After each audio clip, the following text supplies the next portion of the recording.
uh,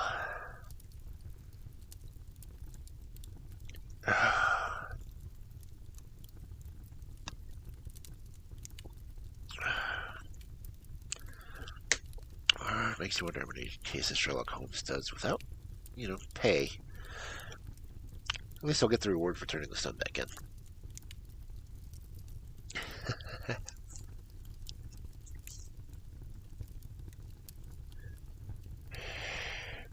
Oh. Okay. The next story is actually one of the first ones I can actually remember reading.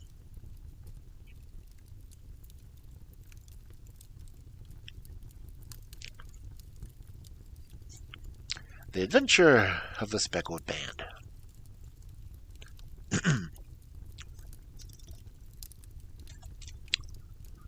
On glancing over my notes of the 70-odd cases which I have had during the last 8 years, studying the methods of my friend Sherlock Holmes, I find many tragic, some comic, and a large number merely strange, but none commonplace, for, working as he did rather for the love of the art than for the acquirement of wealth, he refused to associate himself with any investigation which did not tend towards the unusual and even the fantastic. Of all these varied cases, however, I cannot recall any which presented more singular features than that which was associated with the well-known Surrey family of the Rotlets of Stoke Moran. These events in question occurred in the early days of my association with Holmes, when we were sharing rooms as bachelors in Baker Street. It is possible that I might have placed upon the record before, but a promise of secrecy that was made at the time, from which I have only been freed during the last month by the untimely death of the lady to whom the pledge was given. It is perhaps as well that the fact should now come to light, for I have reasons to know that there are widespread rumors as to the death of Dr. Grimsley Roylott, which led to the matter even more terrible than the truth. It was early in April of the year 83 that I woke one morning to find Sherlock Holmes standing, fully dressed by the side of my bed. He was a late riser, as a rule, and as the clock on the mantelpiece showed that it was only 7:15, I blinked up at him in some surprise, perhaps just a little resentment, for I was myself irregular in my habits. "Very sorry to knock you up, Watson," he said, "but it's a common lot this morning. Mrs. Hudson has been knocked up, and she retorted upon me, and I on you." "What is it, then? A fire?" "No, a client. It seems that a young lady has arrived in a considerable state of excitement, which insists upon seeing me. She is waiting now in the sitting room. Now, when young ladies wander about the metropolis at this hour of the morning, they knock sleepy people out of their beds. I presume that it is something very pressing, which they have to communicate. Should it prove to be an interesting case, you would, I am sure, wish to follow it from the onset. I thought, at any rate, that I should call you and give you a chance."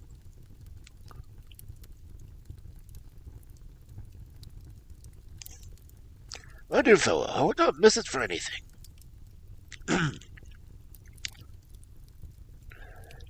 I had no keener pleasure than following Holmes in his professional investigations, and in admiring the rapid deductions, as swift as intuitions, and yet always founded on a logical basis, which he has unravelled the problem which were submitted to him. I rapidly threw on my clothes and was ready in a few minutes to accompany my friend down to the sitting room. A lady dressed in black and heavily veiled, who had been sitting on the window, rose as we entered. "Good morning, madam," said Holmes cheerfully. "My name is Sherlock Holmes. This is my intimate friend and associate, Dr. Watson, before whom you may speak as freely as before myself. Ha! I am glad to see that Miss Hudson has the good sense to light the fire.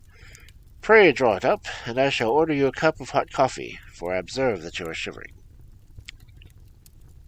It's not the cold that makes me shiver, said the woman in a low voice, changing her seat requested. What then? It is fear, Mr. Holmes. It is terror.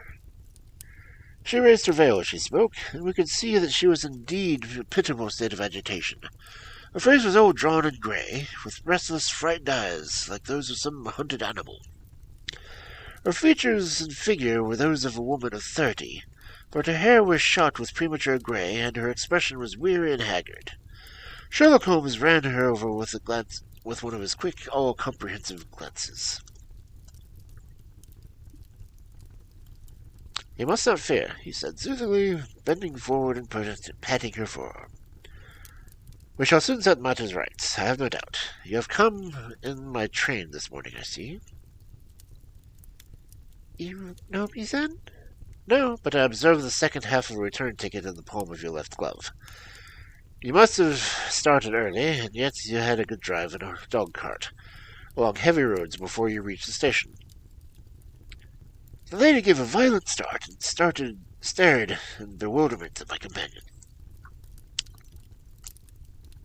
It happens.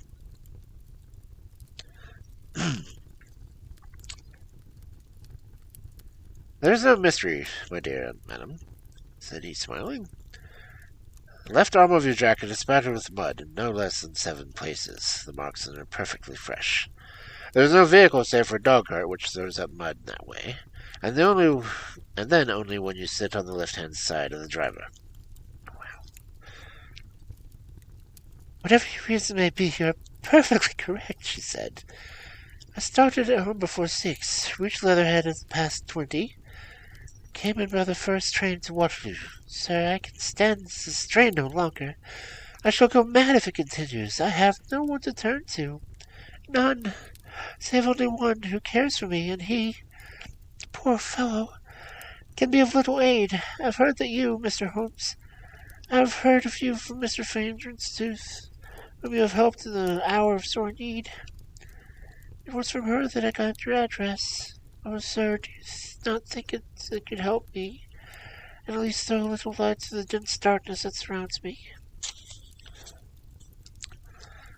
Present, it is only out of my power to reward you of your services, but in a month or 6 weeks I shall be married and have control over my own income, and then at least you shall not find me ungrateful. Holmes turned to his desk and, unlocking it, drew out a small case-book, which he consulted. Ah, fine thought, said he. Ah, yes, I recall the case. It was concerned with an opal tiara. I think it was before your time, Watson. I can only say, madam, that I shall be happy to devote the same care to your case as I did to that of your friend. As to reward, my profession is its own reward, but you are at liberty to defray whatever expenses I may be put to it, at the time which suits you. And now I beg you will lay before us everything that may help us in forming an opinion on the matter. Alas, replied our visitor, the very horror of my situation lies in the fact that my fears are so vague, and my suspicions depend so entirely on small points, which might seem trivial to another, that even he, to whom all the others I have right to look for help and advice to look upon, that I tell him has fancies of a nervous woman. He does not say so, but I can read it from his soothing answers and averted eyes. But I have heard, Mr. Holmes, that you can see deeply into a manifold weakness of a human heart. You may advise me how to walk amid the dangers that encompass me. I am all attention, madam. My name is Helen Stoner, and I am living with my stepfather, who is the last survivor of one of the oldest Saxon families in England, the Roycotts of Stoke Moran, on the western border of Surrey. Holmes nodded his head. Yes, I am familiar with the name. The family was, one time, among the richest in England. Their estates extended over the borders into Brookshire in the north. and Hampshire to the west. In the last century, however, 4 successive heirs were destitute.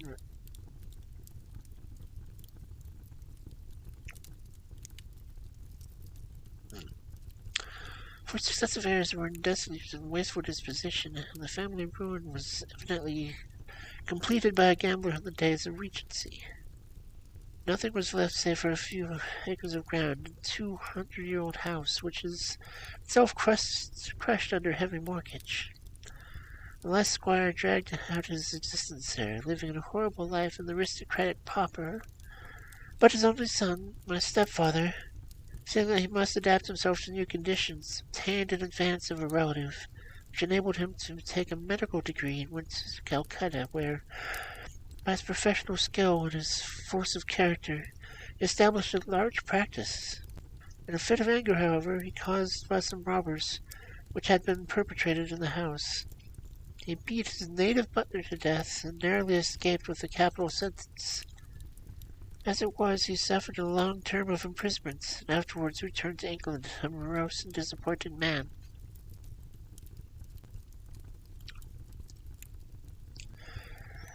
When Dr. Roylott was in India, he married my mother, Mrs. Stoner, a young widow of Major General Stoner, of the Bengal Artillery. My sister Julia and I were twins, and we were the only 2 years old at the time of my mother's remarriage. She had a considerable sum of money, not less than £100 a year, and this was bequeathed to Dr. Roylott entirely because we resided with him, with a provision that a certain annual sum should be allowed to each of us in the event of our marriage. Shortly after I returned to England, my mother died. She was killed 8 years ago in a railway accident near Crewe. Dr. Roylott then abandoned his attempts to establish himself a practice in London and took us to live with him in the old ancestral house at Stoke Moran. The money which my mother left was large enough that all of our wants, and there seemed to be no obstacle to our happiness. But a terrible change came over our stepfather about this time. Instead of making friends and exchanging visits with our neighbours, who had been first overjoyed to see the Roylott in Stoke Manor, back at the end of the family seat, he shut himself up in the house, and seldom came out to indulge in furious quarrels with whoever might cross his path.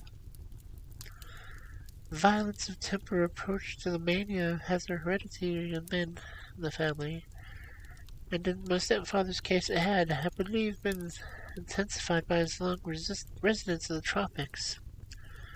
A series of disgraceful brawls took place, 2 of which ended in police court, until at last he became the terror of the village, and the folks would fly at his approach, for he was a man of immense strength and absolutely uncontrollable in his anger.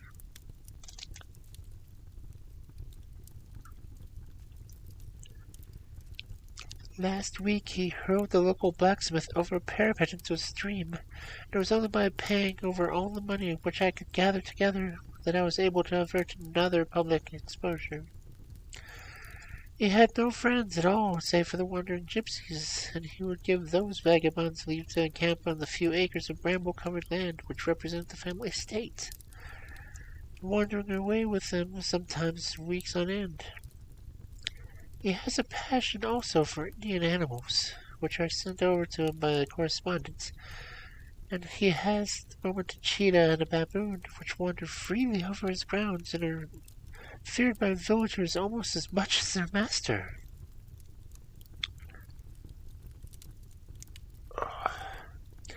You can assume from what I say that my poor sister Julia and I are of no great pleasure in our lives.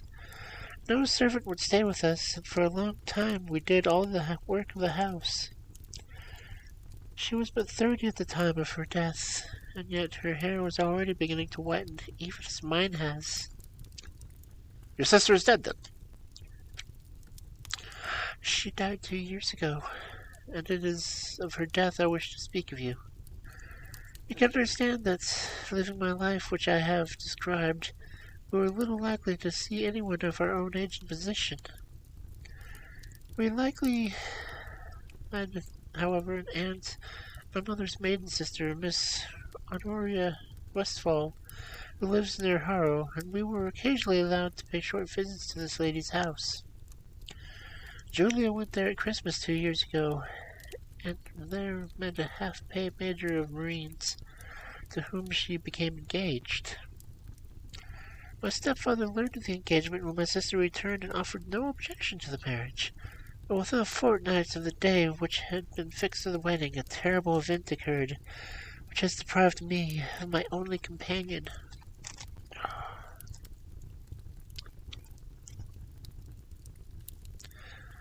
Sherlock Holmes had been leaning back in his chair with his eyes half closed and his head sunk into the cushion.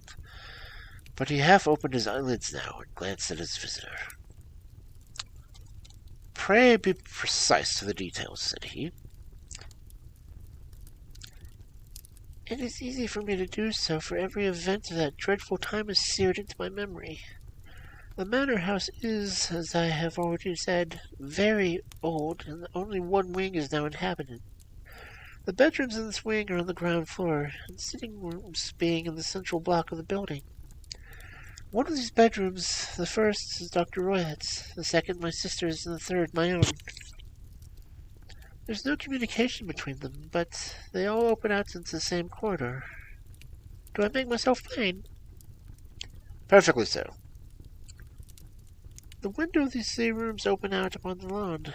That fatal night Dr. Roylett had gone to his room early, though we knew that he had not retired to rest, for my sister was troubled by the smell of strong Indian cigars, which it is his custom to smoke. She left her room, therefore, and came into mine, where she sat for some time chatting about her approaching wedding. At 11 o'clock she rose to leave, but she paused at the door and looked back. "Tell me, Helen," she said, "have you ever heard anyone whistle at the dead of night?" "Never," said I. "I suppose that you couldn't possibly whistle yourself in your sleep." "Certainly not, but why?" "Because during the last few nights I have always, about 3 in the morning, heard a low, clear whistle. I am a light sleeper, and it has awakened me. I cannot tell where it came from. Perhaps from the next room, perhaps from the lawn. I thought that I would just ask you whether you had heard it." "No, I have not. It must be those wretched gypsies on the plantation." "Very likely, and yet, if it were on our lawn, I wonder that you did not hear it also." "But I sleep more heavily than you." "Well, it was no good consequence at any rate." She smiled back at me, closing my door, and a few moments later I heard her turn the key in her lock. "Indeed," said Holmes. "What is your custom always to lock yourselves in at night?" "Always." "And why?" "I think that I mentioned to you that the doctor kept a cheetah and a baboon. We had no feeling of security unless our doors were locked." "Quite so. Pray proceed with your statement."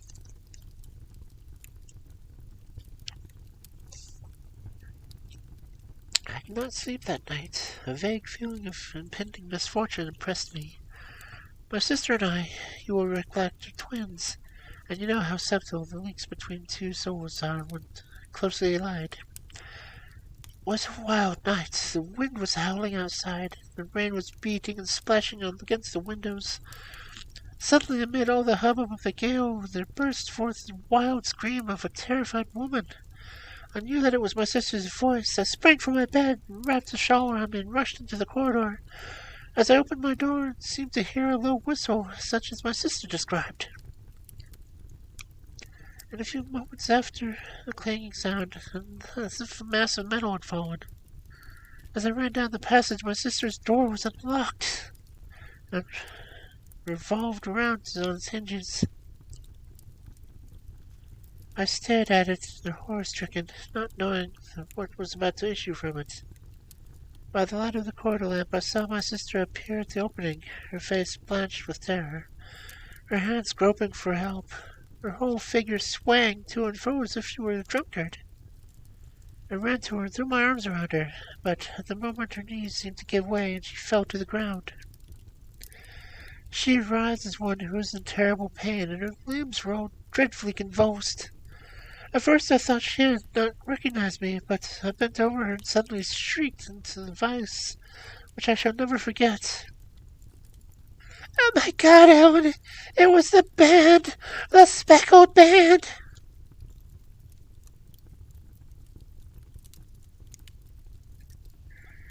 There's something else which she would fain have said, as she stabbed with her fingers into the air in the direction of the doctor's room.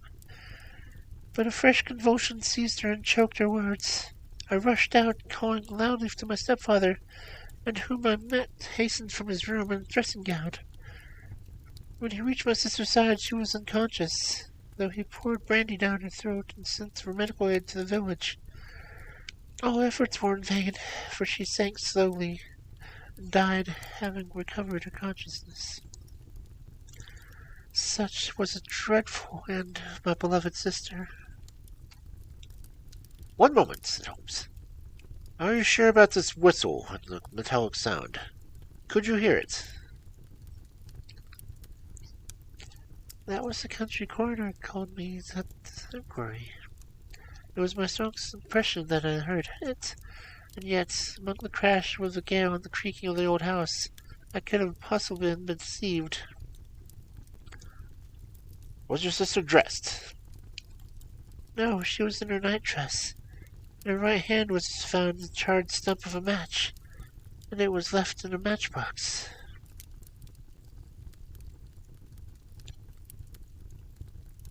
"Showing that she had struck a light and looked about when the alarm took place. That is important. And what conclusions did the coroner come to?" Investigated the case with great care, for Dr. Royle's conduct had been long notorious in the country, but he was unable to find any satisfactory cause of death. My evidence showed that the door had been fastened upon the inner side, and the windows were blocked in the old-fashioned shutters with iron bars, which were secured every night. The walls were carefully sounded and were shown to be quite solid all around, while the flooring was also thoroughly examined with the same result. The chimney is wide, but is barred from 4 large stables. It is certain, therefore, that my sister was quite alone when she met her end. Besides, there were no marks of any violence upon her. "What about poison?" The doctors examined her, but no success. "What do you think of that unfortunate lady died of, then?" It is my belief that she died of pure fear and nervous shock, though it was that was frightened her. I cannot imagine it. "Were the gypsies on the plantation at the time?" Yes, they're nearly always there, some. "And what did you gather from the illusion of the band, the Speckled band?" Sometimes I've thought that it was merely the wild talk of delirium. Sometimes that it may have been referred to some band of people, perhaps these very gypsies on the plantation. I do not know whether the spotted handkerchiefs which many of them wear over their heads might have been suggestive of strange adjectives she used." Holmes shook his head like a man who was far from being satisfied. "These are very deep waters," he said. "Pray go on with your narrative." 2 years have passed since then, and my life has been, until lately, lonelier than ever. A month ago, however, a dear friend, whom I have known for many years, has done me the honour to ask my hand in marriage. His name is Armitage, Percy Armitage, the second son of Mr. Armitage of Canewater, near Reading. My stepfather has offered no opposition to the match, and we are to be married in the course of the spring. 2 days ago some repairs were started on the west wing of the building, and my bedroom wall has been pierced, so that I have to move into the chamber in which my sister died. I am to sleep in the very bed in which she slept. Imagine then my thrill of terror when last night, when I was awake, thinking over the terrible fate, I suddenly heard the silence of the night, a low whistle which had been heralded of her own death. I sprang up and lit the lamp, but nothing was to be seen in the room. I was too shaken to go back to bed again. However, so I dressed, and as soon as I was daylight, I slipped down and got the dog cart to the Crown Inn, which is opposite.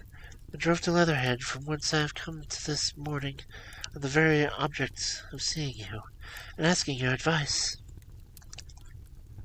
You have done wisely, said my friend. But you have told me all. Yes, all. Miss Rillets, you have not. You are screening your stepfather. Why, what do you mean? Arthur Holmes pushed back his frill of his black lace, which was fringed in the hand, and lay upon our visitor's knee. 5 little livid spots, the marks upon your fingers and thumb, were printed on the white wrist. You have been cruelly used, said Holmes. The lady colored deeply and covered her injured wrist. He is a hard man, she said. Perhaps he hardly knows his own strength. There was a long silence, during which Holmes leaned his chin upon his hands and stared into the crackling fire. This is a very deep business, he said at last. There are 1,000 details which I should desire to know before I decide upon the course of action. Yet we have not a moment to lose. If we are to come to Stoke Manor today, would it be possible for us to see over these rooms without the knowledge of your stepfather? As it happens, he spoke of coming to town today about the most important business. It is probable that he will be away all day, and that there will be nothing to disturb you. We have a housekeeper now, but she is old and foolish, and I could easily get her out of the way. Excellent. You are not adverse to this trip, Watson? By no means. Then we shall both come. What are you going to do to yourself? I have 1 or 2 things which I wish to know that I'm in town, but I shall return by 12 o'clock, as to be there in time for your coming. And you may expect us this afternoon. I have myself some small business matters to attend. Will you not wait and have breakfast? No, I must go. My heart is lightened already since you have confided my trouble. I shall look forward to seeing you again this afternoon. She dropped a thick black veil over her face and glided from the room. What do you think of it all, Watson? Asked Sherlock Holmes, leaning back in his chair. It seems to me that the most dark and sinister business. Dark and sinister enough. Yet, if the lady is correct in saying that the flooring and the walls are sound, and that of the door, window, and chimney are impassable, then her sister must have been undoubtedly alone when she met her mysterious end. What becomes, then, of the nocturnal whistles? And what of that very peculiar words of the dying woman? I cannot think. When you consider the idea of whistles at night, in presence of a band of gypsies who are on no intimate terms with the old doctor, that fact that we have every reason to believe that the doctor has an interest in preventing his stepdaughter's marriage, the dying illusion of a band, and finally, the fact that Miss Helen Stoner heard a metallic clang, which might have been caused by one of the metal bars that secured the shuttering falling back into its place. I think that there is a good ground to think of that the mystery may be darkened along those lines. What, then, did the gypsies do? I cannot imagine. I see many objections to such theory. And so do I. It is precisely for the reason that we are going to Stoke Moran today. I want to see whistles and objects are fatal, or if they're explained away. But what in the name of the devil? The ejaculation had been drawn from my companion by the fact that our door had suddenly dashed open, and a huge man had framed himself in the aperture. The costume was a particular fashion of the professional band of the agricultural, having a black top hat, a long frock coat, a pair of high gaiters, and with a hunting crop swinging in his hand. So tall that his head actually brushed the crossway of the door, and his breath seemed to span across it from side to side. A large face, seared with 1,000 wrinkles, burned yellow with the sun, and marked with a very evil passion, was turned from one to the other of us, while his deep-set, bile-shot, and high-thin, noseless face gave him somewhat the resemblance of a fierce old bird of prey. "Which of you is Holmes?" asked this apparition. "My name, sir. But you have an advantage of me," and my companion said quietly. "I am Dr. Grimsley Roylott of Stoke Moran." "Indeed, doctor," said Holmes blandly. "Pray, take a seat." "I'll do nothing of the kind. My stepdaughter has been here. I've traced her. What has she been saying to you?" Ouch.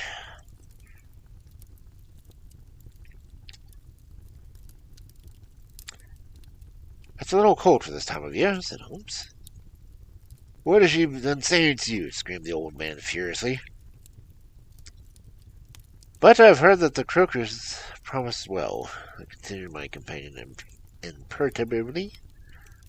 "Ah, you put me off, do you?" said our new visitor, taking a step forward and shaking his hunting crop. "I know you, you scoundrel. I've heard of you before. You're Holmes, the meddler." "Meddling kids." My friend smiled. "Holmes is a busybody." His smile broadened. "Holmes is Scotland Yard Jack in office." Holmes chuckled heartily. "Your conversation is most entertaining," said he. "When you go out, close the door, for there is a decided draught."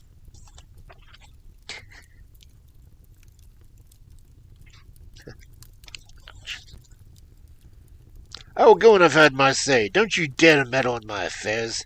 I know that Miss Stoner has been here. I traced her. I'm a dangerous man to fall foul of. See here." He stepped swiftly forward and seized the poker and bent it into a curve with his huge brown hands.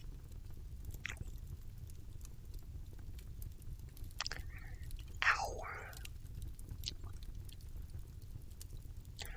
"See that you keep yourself out of my grip," he snarled, and hurled the twisted poker into the fireplace as he strode out of the room. "He seems a very amiable person," said Holmes, laughing. "I am not quite so bulky, but if he had remained, I might have shown him that my grip was not much more feeble than his own." As he spoke, he picked up the steel poker and, with a sudden effort, straightened it out again. Wow. Fancying him having the insolence to confound me with the official detective force. This incident gives zest to our investigation, however, and I only trust that our little friend will not suffer her impudence in allowing this brute to trace her. And now, Watson, we shall order breakfast. Afterwards, I shall walk down to the doctor's commons, where I hope to get some data which may help us in this matter."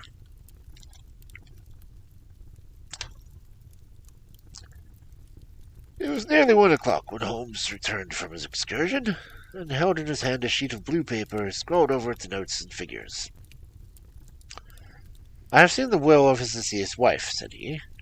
"To determine its exact meaning, I have been obliged to work out the present prices of the investments in which it is concerned. The total income, which at the time of his wife's death was a little short of £1,011, and is now, through the fall of agricultural prices, not more than £750.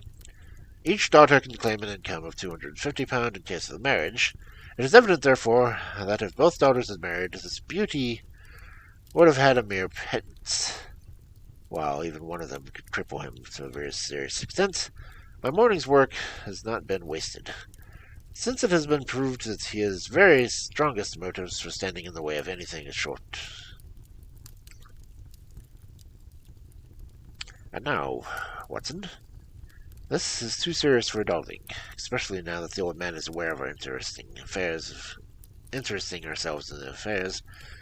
If you are ready, we will call a cab and drive to Waterloo. I should very much be obliged if you would slip your revolver into your pockets." And Eileen's number 2 was an excellent argument with a gentleman who can twist steel pokers into knots. And a toothbrush, I think. We are all in need.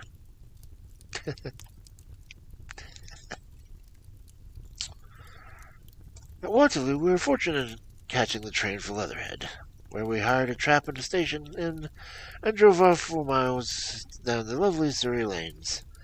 It was a perfect day, with a bright sun and a few fleecy clouds in the heavens.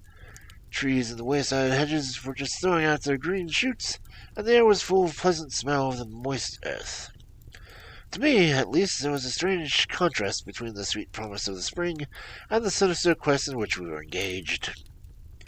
My companion sat in the front of the trap, his arms folded, his hat pulled down over his eyes, and his chin sunk upon his breast, buried in the deepest thought. Suddenly, however, he started, tapped me on the shoulder, and pointed out over the meadows. "Look, there," he said. A heavily timbered park stretching the gentle slope, thickening into a grove at the highest point. Amid the branches, there jutted out the grey gables and high roof tree of a very old mansion. "Stockmoran," said he. "Yes, sir, that's the house of Dr. Grimsley Roylott," remarked the driver.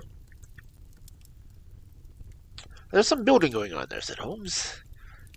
"That is where we are going." "There's a village," said the driver, pointing out to the cluster of roofs some distance to the left. "But if you want to get to the house, you'll have to find it shorter to get over the stile, and through the footpath over the hills. There it is, where the lady's walking." "And the lady, I fancy, is Miss Stoner," observed Holmes, shading his eyes. "Yes, I think we had better do what you suggest." We got off and paid our fares, and the trap rattled back on its way to Leatherhead. "I thought it was well," said Holmes as he climbed out of his cell, "that the fellow should think we had come here as architects and of some definite business. It may stop his gossip. Good afternoon, Mrs. Stoner. Let us see what we have as good as your word." Our client of the morning was hurried forward to meet us with a face that spoke joy. "I've been waiting so eagerly for you," she cried, shaking hands with us warmly. "All has turned out splendid. Dr. Roylott has gone to town. It is unlikely that he will be back before evening." "We have had the pleasure of making the doctor's acquaintance," said Holmes, and in a few words he sketched out what had occurred. Miss Stoner turned white to the lips as she listened. "Good heavens!" she cried. "He has followed me, then?" "So it appears." "He is so cunning that I never know when I am safe from him. And what will he say when he returns?" "He must guard himself, for he may find that there is someone more cunning than himself upon his track. You must lock yourself up for him tonight. If he is violent, we shall take you away to your aunt's in Harrow. Now, we must make the best use of our time, so kindly take us at once to the rooms which we are to examine." The building was of grey, lichen-blocked stone, with a high central portion and 2 curving wings, like the claws of a crab, thrown out of each side. In one of these wings, the windows were broken and blocked with wooden boards, while the roof was partly caved in, a perfect picture of ruin.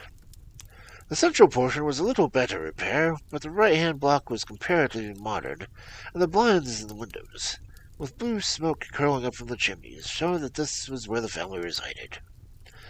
Some scaffolding has been erected against the end wall, and the stonework had been broken into, but there were no signs of any workmen at the moment of our visit.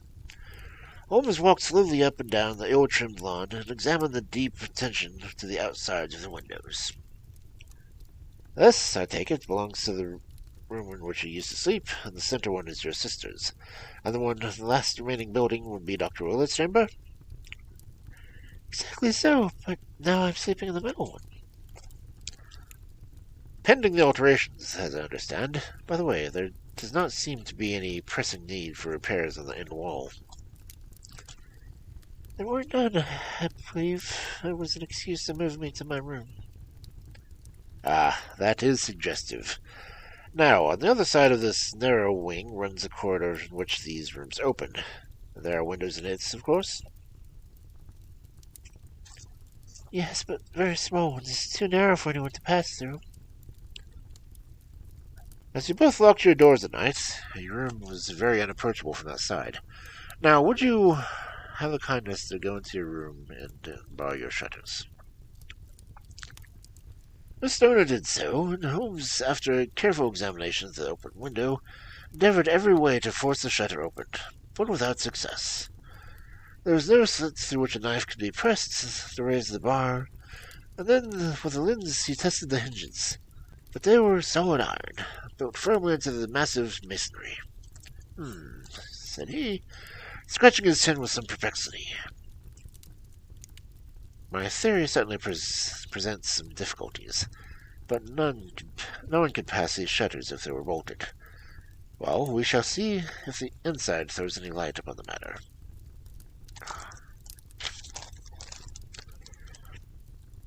A small side door led us into the whitewashed corridor from the 3 bedrooms opened. Holmes refused to enter the 3rd chamber, so we pressed at once into the 2nd, that in which Mrs. Stoner was now sleeping, and in which her sister had met her fate. It was a homely little room, with a low ceiling and gaping fireplace, after the fashion of old country houses. A brown chest of drawers stood in one corner, and a narrow white counterpaned bed on the other, and a dressing table on the left-hand side of the window. These articles, with 2 small wicker-work chairs, made up all the furniture in the room, save for a square of wilted carpet in the center.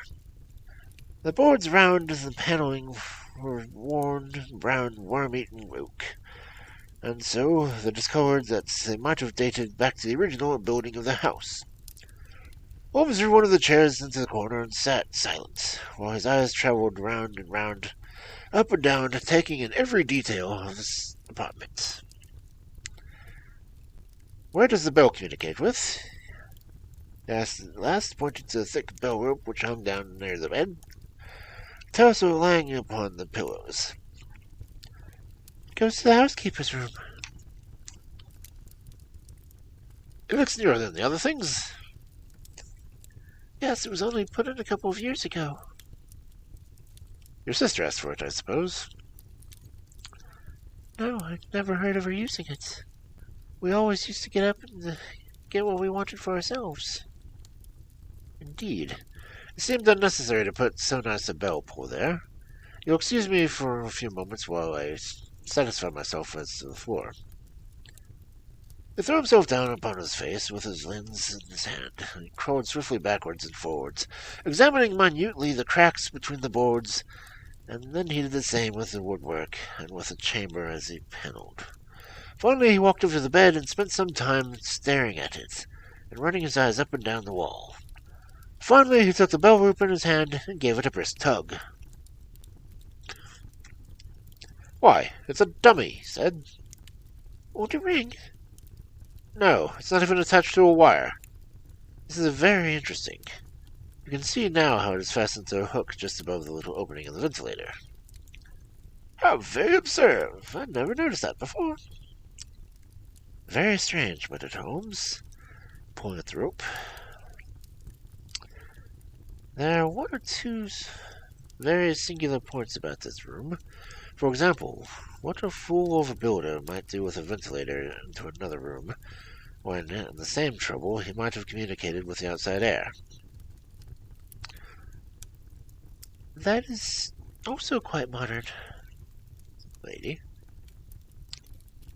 Done about the same time as the bell rope? Remarked Holmes. Yes, there were several little changes carried out about that time.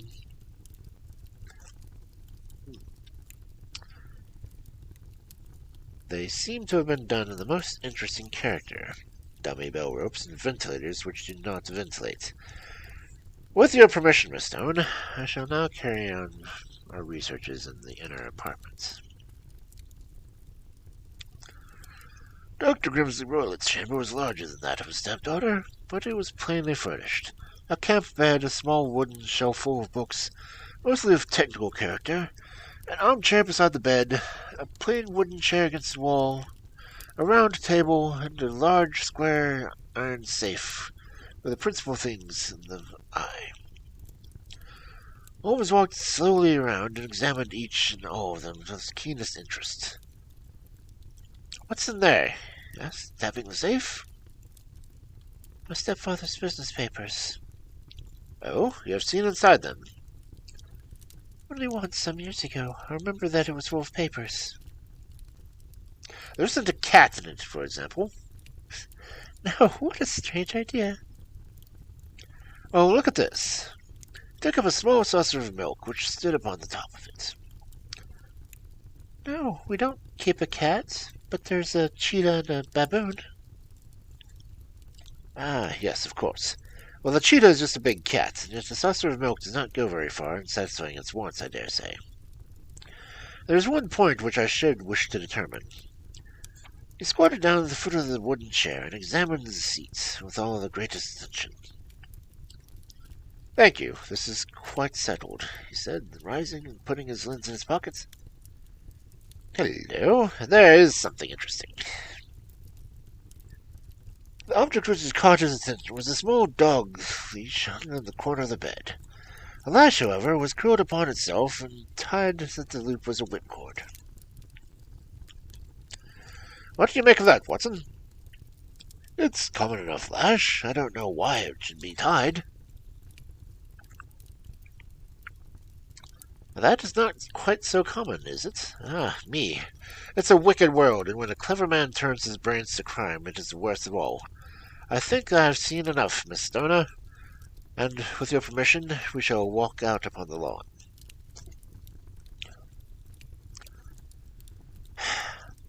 I had never seen my friend's face so grim or his brow so dark when it was turned to investigating the scene of this investigation. We had walked several times up and down the lawn, neither Miss Stoner nor myself liking to break upon his thoughts before he roused himself from his reverie. It is very essential, Miss Stoner, said he, that you should absolutely follow my advice in every respect. I shall most certainly do so. The matter is too serious for any hesitation. Your life may depend upon your complaints. I assure you that I'm in your hands. In the first place, both my friend and I must spend the night in your room. Both Miss Stoner and I gazed at him in astonishment.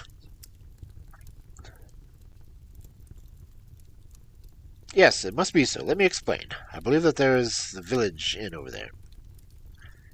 Yes, there's the Crown. Very good. Your windows would be visible from there. Certainly. You must confine yourself to your room, on pretense of a headache. When your father comes back, then you will hear him retiring at night. You must open the shutters from your window, undo the hasp, and put your lamp there as a signal to us. And then withdraw quietly with everything which you are likely to want in the room and space you occupy. I have no doubt that, in spite of the repairs, you could manage there for once a night. Oh, yes, easily. The rest you will leave in our hands. But what will you do? We shall spend the night in your room, and we shall investigate the cause of the noise which has disturbed you. I believe, Mr. Holmes, that you've already made up your mind, said Miss Stoner, laying her hand upon my companion's sleeve. Perhaps I have. And for pity's sake, tell me what the cause of my sister's death is. I should prefer to have clearer proofs before we speak.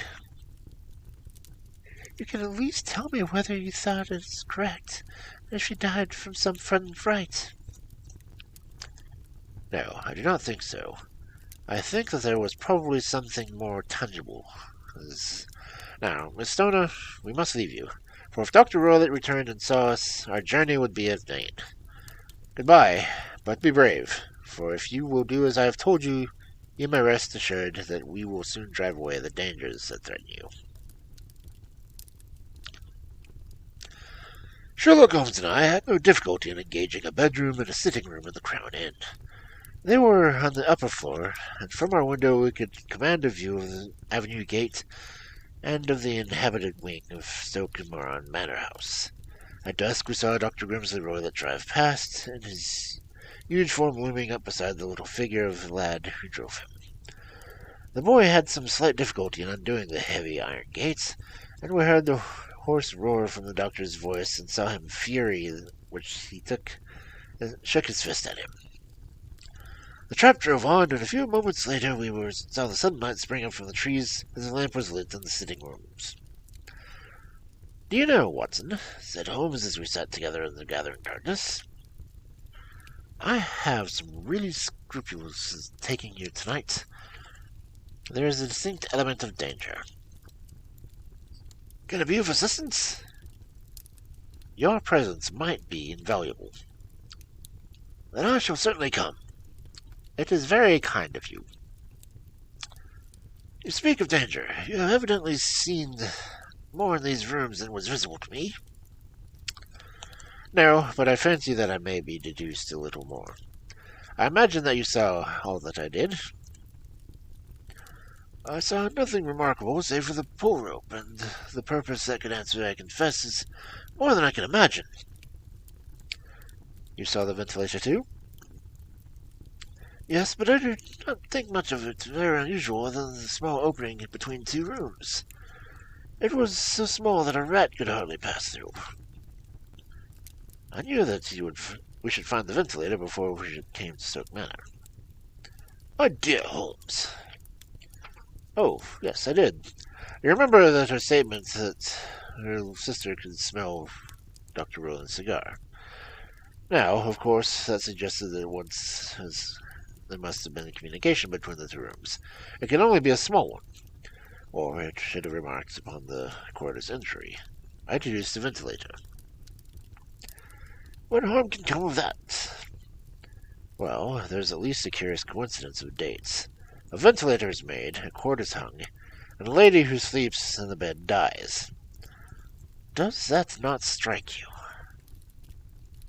"I cannot see any connection." "Did you observe anything very peculiar about the bed?" "No."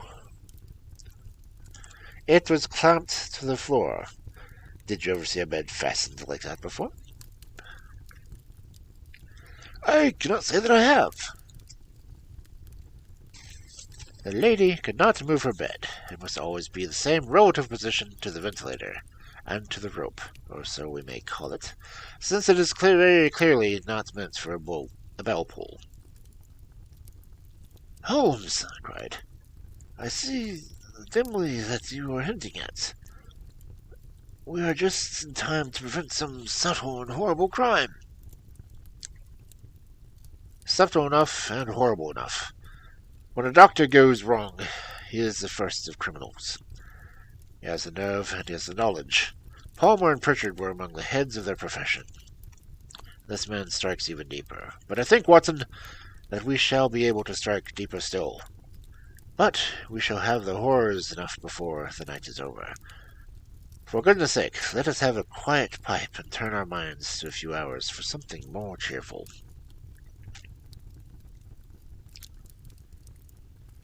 About 9 o'clock, the light among the trees was extinguished, and all was dark in the direction of the manor house. 2 hours passed slowly away, and then suddenly, just at the stroke of 11, a single bright light shone right in the window in front of us. "That's our signal," said Holmes, springing to his feet. "It comes from the middle window." As we passed to exchange the words, the landlord explaining that we were having to go out of late visit to an acquaintance, and that it was possible that we might spend the night there. A moment later we were out in the dark road, chill wind blowing in our faces, and one yellow twinkling light in front of us, guiding us through the gloom to our somber errand. There was little difficulty in entering the grounds, for the unrepaired breaches gaped in the old park wall. Making our way among the trees, we reached the lawn, crossed it, and were about to enter through the window, when out of the clump of laurel bushes there darted what seemed to be a little hideous distorted child, who threw itself upon the grass with writhing arms and then ran swiftly across the lawn in the darkness. "My God!" I whispered. "Did you see it?" Holmes was for a moment as startled as I was. His hand closed like a vice grip upon my wrist in agitation. And then he broke into a low laugh and put his lips to my ear. "It is a nice household," he murmured. "That was a baboon." I'd forgotten the strange pets which the doctor affected. There's a cheetah, too. Perhaps we might find it upon our shoulders at any moment. I confess that I felt easier with the mind. After following Holmes' example and slipping off my shoes, I found myself inside the bedroom. My companion noiselessly closed the shutters and moved the lamp into the table and cast his eyes about the room. All was as we had seen during the daytime. Then creeping up on me and making a trumpet of his hands, he whispered in my ear again, so gently that it was all that I could do to distinguish the words. "The least sound could be fatal to our plans." I nodded to show that I had heard. "We must sit without light. You would see it through the ventilator." I nodded again. "Do not go to sleep, for your very life may depend upon it. Have your pistol ready in case we should need it. I will sit on the side of the bed, and you in that chair." I took my revolver and laid it on the counter of the table. Holmes had brought with him a long, thin cane, and he placed it on the bed beside him. By it he laid a box of matches and a stump of a candle. Then he turned down the lamp, and we were left in darkness. How shall I forget that dreadful vigil? I could not hear a sound, not even the drawing of breath, and yet I knew that my companion sat open-eyed within a few feet of me, in the same state of nervous tension which I found myself. The shutters cut off the least ray of light, and we waited in absolute darkness. From outside came the occasional cry of a night bird, and once a very window a long-drawn cat-like whine, which told us that the cheetah was indeed at liberty. Far away we could hear the deep tones of the parish clock, which boomed out every quarter of an hour.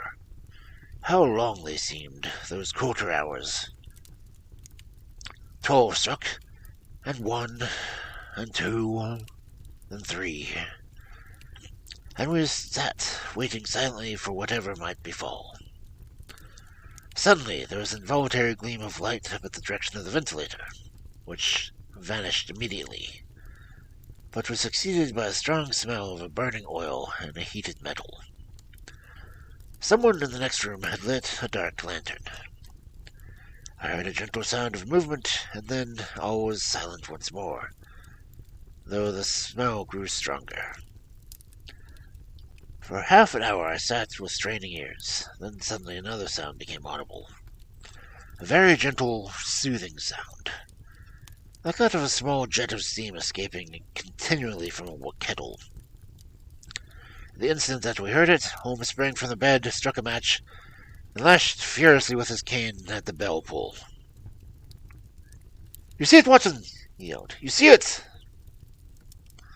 I saw nothing. At the moment when Holmes struck the light and heard a low, clear whistle, when the sudden glare flashing in my weary eyes made it possible for me to tell what my friend had lashed savagely. I could, however, see that his face was deadly pale and filled with horror and loathing. He had ceased to strike and was gazing up at the ventilator when suddenly there broke from the silence of the night the most horrible cry which I ever listened. It swelled up louder and louder. A hoarse yell of pain, anger, and fear mingled with one dreadful shriek. They say that away down in the village, and even a distant parsonage, the cry raised the sleepers from their beds. It struck cold in our hearts, and I stood gazing at Holmes and he at me until the last echoes of it had died away into the silence from which it rose. "What can it mean?" I gasped. "It means that it is all over," answered Holmes. "And perhaps, after all, it is for the best. Take your pistol, and we will enter Dr. Rowlett's room." With a grave face, he lit the lamp and led the way into the corridor. Twice he struck at the chamber door without any reply from within. Then he turned the handle and entered, I at his heels, with the pistol cocked in hand. It was a singular sight which met our eyes. Upon the table stood a dark lantern with a shutter half opened, throwing a brilliant beam of light upon an iron safe. The door, which was ajar. Beside the table on a wooden chair sat Dr. Grimsley Rowlett, clad in a long grey dressing gown, his bare ankles protruding beneath, and his feet thrust into red heelless Turkish slippers. Across his lap lay a short stock with a long lash, which we noticed during the day. His chin was cocked upward, and his eyes were fixed in a dreadful, rigid stare at the corner of the ceiling. Around his brow he had a peculiar yellow band with brownish speckles, which seemed to be bound tightly about his head. As we entered, we made neither a sound nor a motion. "The band! The speckled band!" answered Holmes. I took a step forward. In an instant the strange headband began to move. Then it reared itself upon its head. The hair sat square-shaped head, and puffed its neck in some loathsome serpent. "It's a swamp adder," cried Holmes, "the deadliest snake in India. He has died within 10 seconds of being bitten. Violence does, in truth, recoil upon violence, and the schemer falls in the pit, which he digs for another. Let us untruth this creature back into its den, and we shall move Miss Stoner to some place of shelter, and let the country police know what has happened." As he spoke, he drew a long whip carefully from the dead man's lap. Throwing the noose around the reptile's neck, he drew it from its horrid perch, and carrying it at arm's length, threw it from the iron safe, which he closed.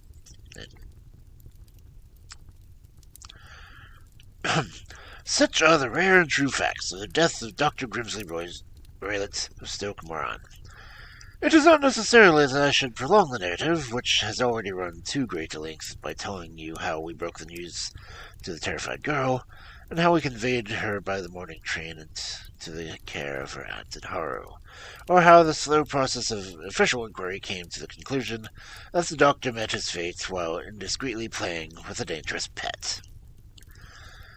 The little which I had yet learned from the case was told by Sherlock Holmes when he travelled back the next day. "I had," he said, "come to the entirely erroneous conclusion which shows, my dear Watson, how dangerous it is to reason from insufficient data. The presence of the gypsies, and the use of the word band, which was used by the poor girl, no doubt to explain the appearance which she caught the hurried glimpse of by the light of her match, were sufficient to put me on the entirely wrong scent.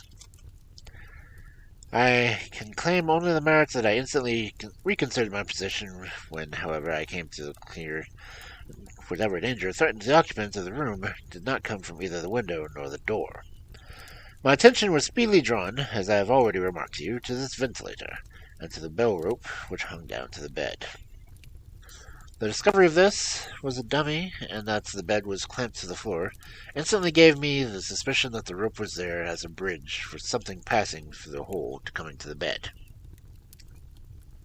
The idea of the snake instantly occurred to me, and when I coupled it with my knowledge of the doctor who was furnished with a supply of creatures from India, I felt it was probably on the right track. The idea of using a form of poison which could not possibly be discovered by any chemistry set was just one of which that would occur to be clever and ruthless a man who had Eastern training. The rapidity of which such a poison would take effect also, from this point, be to an advantage. It would be a sharp-eyed coroner, indeed, who could distinguish two little dark punctures which would show the poison fangs had done their work. Then I thought of the whistle. Of course, he must recall the snake before the morning light, revealing it to its victim. He had trained it, probably by the use of milk which we saw, to return to him when summoned. He would put it through the ventilator in an hour that he thought best, with the certainty that it would crawl down the rope and land on the bed. It might or might not bite the occupants. Perhaps she might escape every night, but sooner or later she would follow the victim. I had come to these conclusions before I had ever entered the room. An inspection of the chair showed me that he had been in the habit of standing on it. which is, of course, be necessary to reach the ventilator. The sight of the safe, the saucer of milk, and the loop of whipcord were enough to finally dispel any doubts which may have been remaining. The metallic clang heard by Miss Stoner was obviously caused by her stepfather hastily closing the door of the safe on its terrible occupants. Having once made up his mind, you know the steps which I took in order to put the matter to the proof. I heard this creature hiss, as I have no doubt you did also.